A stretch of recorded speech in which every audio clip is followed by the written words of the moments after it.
है ऊपर वाले, अब मैं क्या करूँ? आज तो मैं भोजन ढूंढते ढूंढते जंगल से बाहर आ गया, लेकिन मुझे तो यहाँ पर भी भोजन का एक दाना भी नहीं मिल रहा। तभी कालू कौवे के सामने एक चील दिखाई देता है और वो चील कौवे को अपने पास बुलाता है।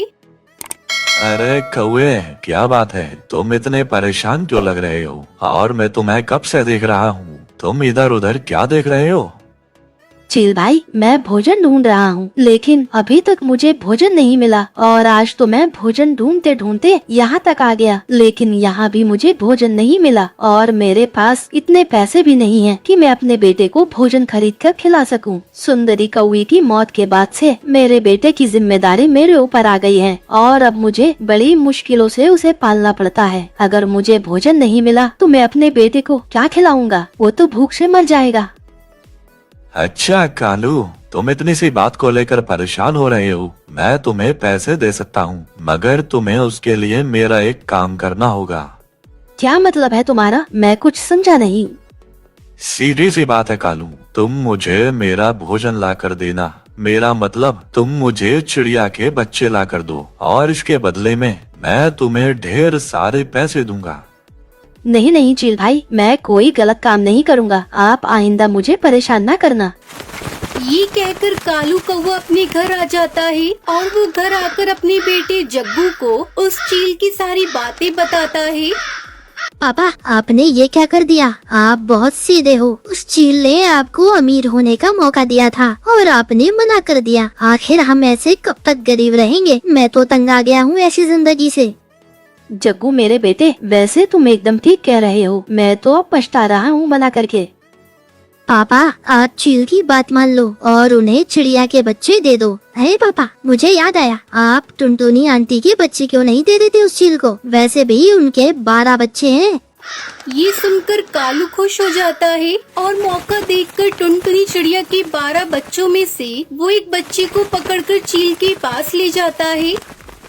अरे वाह कालू कौवे, तुमने तो मेरा दिल जीत लिया। फिर कालू उस बच्चे के बदले चील से पैसे लेकर अपने घर वापस आ जाता है। पापा, उस चील ने तो आपको काफी सारे पैसे दे दिए हैं, बस एक बच्ची के बदले में। हाँ जग्गू, अब देखना हम भी काफी ज्यादा अमीर हो जाएंगे। ये सब बातें चल रही होती है कि तभी टुनटुनी चिड़िया वहाँ आ जाती है।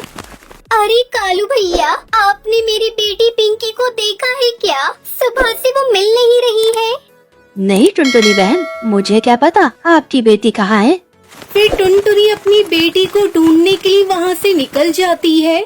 जग्गू, आज तो बाल बाल बच गए हम। मैं तो डर ही गया था, कहीं टुनटुनी को सच पता तो नहीं चल गया। जग्गू, मेरे पास एक उपाय है। 2 दिन बाद तुम टुनटुनी के सभी बच्चों को अपने घर पर दावत पर बुलाओ। जब वो यहाँ आ जाएंगे तब हम उन्हें ले जाकर चील को दे देंगे और उससे पैसे लेकर हम ये जंगल छोड़कर चले जाएंगे।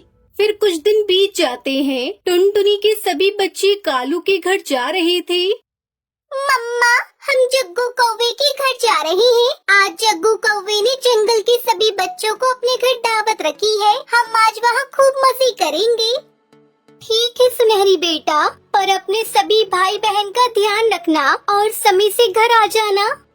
फिर कुछ देर बाद टुनटुनी चिड़िया नदी पर पानी पीने के लिए जा रही थी। आज तो बहुत गर्मी है, चलो जल्दी से पानी पीकर आ जाती हूँ। तभी वो कालू कौवे का घर देखती है। अरे ये तो कालू कौवे का घर है, चलो एक बार चलकर देखती हूँ। मेरे बच्चे जग्गू को परेशान तो नहीं कर रहे हैं। ये कहकर टुनटुनी कालू के घर के पास जाती है। पापा, टुनटुनी आंटी के 11 बच्चे घर के अंदर हैं। अब आप कोई न कोई बहाना बनाकर सभी बच्चों को उस चील के पास ले जाओ। कालू और जग्गू की ये सारी बातें टुनटुनी चिड़िया सुन रही होती है। हे भगवान, ये कालू कौवा तो मेरे सभी बच्चों को ले जाकर और जालिम चील को दे देगा। मुझे कैसे भी करके अपने बच्चों की जान बचानी होगी। फिर टुनटुनी चिड़िया तुरंत ही कालू कौवे के पास जाती है। सुनो कालू भाई, मेरे बच्चे कहाँ हैं? टुनटुनी चिड़िया, तुम यहाँ क्यों आई हो? सारे बच्चे तो घर के अंदर है, क्या तुम्हें कोई काम है? वो मैं भूल गई थी, आज सुनहरी का जन्मदिन है, इसलिए दावत तुम्हारे घर पर नहीं, आज दावत मेरे घर पर होगी, इसलिए मैं सभी बच्चों को लेने आई हूँ। ये कहकर टुनटुनी चिड़िया सभी बच्चों को ले जाती है। चालाक टुनटुनी चिड़िया की वजह से आज मेरा सारा प्लान चौपट हो गया। वहीं दूसरी तरफ टुनटुनी चिड़िया सारी बातें सभी पक्षियों को बताती है। टुनटुनी चिड़िया, मैं तो कहता हूँ कि हमें सबके सामने उस कालू कौवे के बेटे को मार देना चाहिए, ताकि कालू कौवे को अपने बेटे की खोने की सजा मिल जाए। नहीं तोते भाई, सजा सिर्फ जग्गू को क्यों मिले?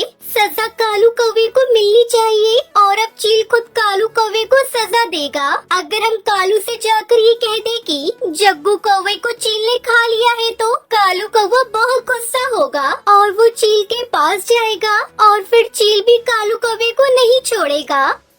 लेकिन टुनटुनी, इससे पहले हमें जग्गू कौवे को पकड़ना होगा और उसे कहीं छिपाना होगा। टुनटुनी, तुम परेशान मत हो, मैं जग्गू को पकड़कर कहीं छुपा दूंगा।